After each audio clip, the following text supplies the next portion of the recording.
আপনাদের সবাইকে নমস্কার। আজকের এপিসোডে আমরা দেখব দার্জিলিংয়ের 3টি জায়গা, Himalayan mountaineering institute HMI, Tenzing rock আর অবশেষে দার্জিলিং চিড়িয়াখানা।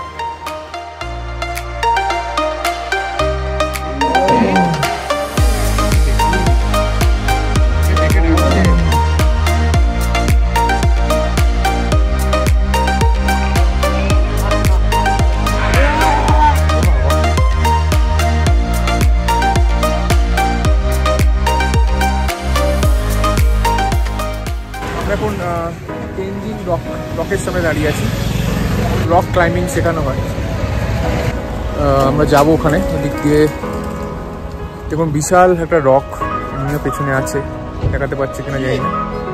এই দেখুন রকটা।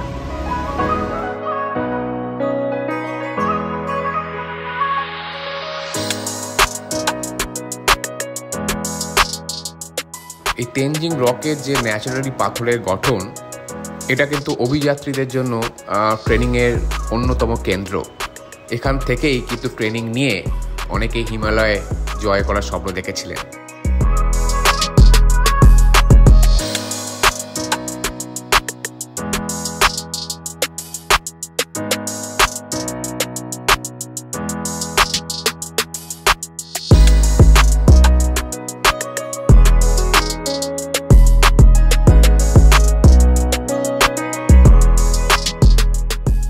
আমরা মনে একদম রাইট টাইমে এসেছি এখানে। দেখুন ওই ভদ্রলোক রক ক্লাইম্বিং করছেন। তবে আপনারাও যদি ইন্টারেস্টেড হন, আপনারাও করতে পারেন ওনাদের সহযোগিতা নিয়ে। তবে এখানে কিন্তু কিছু আপনাদের পেমেন্ট করতে হবে। আমরা এখন দার্জিলিং চিড়িয়াখানার ঠিক সামনে দাঁড়িয়ে আছি। আমরা টিকিট কাটবো, টিকিট কেটে ভেতরে যাব। টিকিট ফেয়ারটা একটু বলে দিই আপনাদের, আমরা ডেসক্রিপশন বক্সেও দিয়ে দেবো। অ্যাডাল্টের জন্য টিকিট পড়বে পার মাথা পিছু 110 টাকা। যদি 6 বছরের নিচে কোনো চিলড্রেন থাকে তাদের জন্য কোনো টিকিট লাগবে না। আচ্ছা, আমরা এখন দার্জিলিং জুয়ের ভেতরে 4:30টার মধ্যে বেরোতে হবে। একটা অবশ্যই জু, একটা HMI Himalaya Mount engineering institute, যেটা তেনজিং নর্গে ইনস্টিটিউট বলে নাকি সেটা। আমরা এখন সেই বিখ্যাত HMI হিমালয়ান মাউন্টেনিং ইনস্টিটিউটের গেটের সামনে। আমরা এখন ভেতরে যাব, এক্সপ্লোর করব এখানে কি কি আছে। তবে আপনারা যারা জানেন না তাদের জন্য বলি, সেই সময় ভারতের তৎকালীন প্রধানমন্ত্রী জওহরলাল নেহরু তেনজিং নর্গেকে এই ইনস্টিটিউটের ফিল্ড ডিরেক্টর হিসেবে নিয়োগ করেছিলেন। এটা ছিল এক ঐতিহাসিক মুহূর্ত, কারণ এভারেস্ট জয় করার পর তেনজিং নর্গে যে অভিজ্ঞতা, সেই অভিজ্ঞতা থেকে যারা তরুণ অভিযাত্রী প্রশিক্ষণ পাবে তাদের জন্য এই উদ্যোগ কিন্তু নেওয়া হয়েছিল।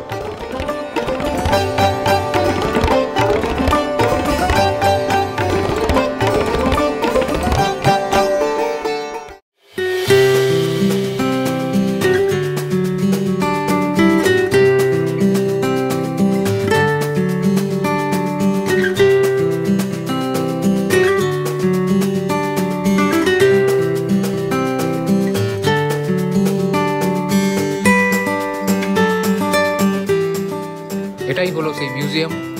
আনফর্চুনেটলি মিউজিয়ামের ভেতরে ছবি তোলা অনুমোদিত নয়, তাই আমরা আপনাদের ভেতরের দৃশ্য দেখাতে পারছি না। তবে আমরা যা দেখেছি তা সত্যি অসাধারণ। আমরা দেখেছি পাথর বা বরফে চলার জন্য ব্যবহৃত বিভিন্ন যন্ত্রপাতি আর অনেক সরঞ্জাম যেগুলো ট্রেকিংয়ের জন্য ইউজ হয়। আমি অনুগ্রহ করলাম ওদের এই ছবি তুলতে, বললো না ছবি তোলা যাবে। ঠিক আছে, যেটা নিয়ম সেটা নিয়ম, মানতেই হবে। তো আমি বাইরেটাই আপনাদের একটু দেখাচ্ছি।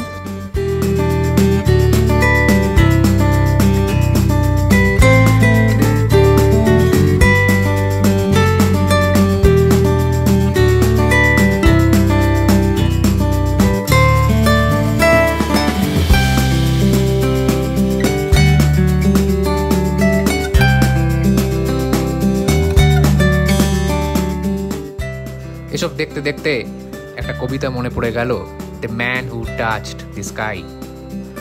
No golden throne, no crown of pride, the snow and wind as his only guide. With frozen breath and fearless soul, he reached the top, he reached the goal.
আমরা দুজনে থাকলেই বলে হাজবেন্ড ওয়াইফ কেন ছবি তুলছে, কি আশ্চর্য। তাহলে আমরা আসছিলাম, দেখি আমাদের চিতাবাঘ দেখাতে পারি কিনা, স্নো লেপার্ড। ভাগ্য ভালো থাকলে দেখবো। এটা ওনার খাঁচা, উনি থাকেন। আমি তো কিছুই দেখতে পাচ্ছি না রে। এই দেখো, ওই চলে গেল।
ও বাবা, দেখুন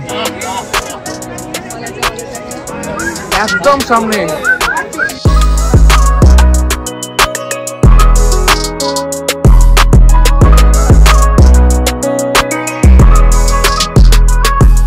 এটা কি ছিল?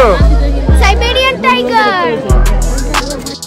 এটি হচ্ছে নেকড়ে, আরাম করে শুয়ে আছে, মনে হচ্ছে বেশ নিশ্চিন্ত। আর ওই দেখুন ওর সঙ্গী হয়তো আশপাশটা একটু দেখে নিচ্ছে।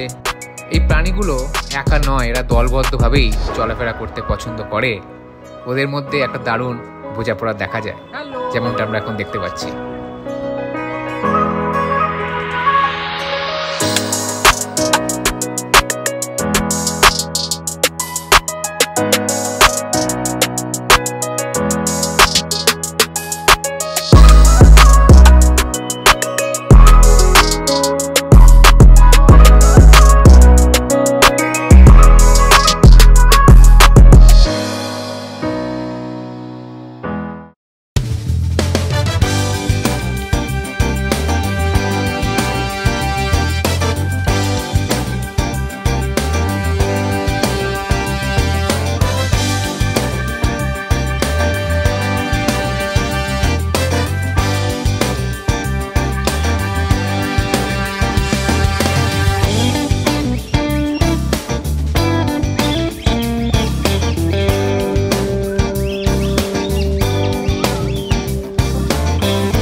ওই দেখুন,